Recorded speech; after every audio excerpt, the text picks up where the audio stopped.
தமிழகத்தில் சமூக மேம்பாட்டு திட்டங்கள் செயல்படுத்தப்படுகிறதா என திமுக பொருளாளர் மு க ஸ்டாலின் கேள்வி எழுப்பியுள்ளார். மேலும் குடிநீரை விற்கும் நிலைக்கு தமிழக அரசு தள்ளப்பட்டுள்ளதாகவும் தமிழகத்தில் மகளிருக்கு எதிரான கொடுமைகள் அதிகரித்துள்ளதாகவும் அவர் விமர்சித்துள்ளார்.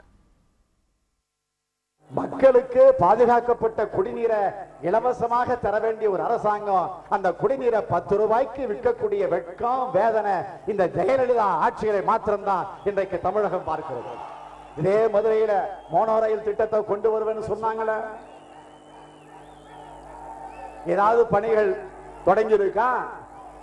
மோனோ ரயில் திட்ட பணிகள் மதுரையில எங்காவது தொடங்கக்கூடிய அறிகுறியாவது உங்களுக்கு தெரியுமா?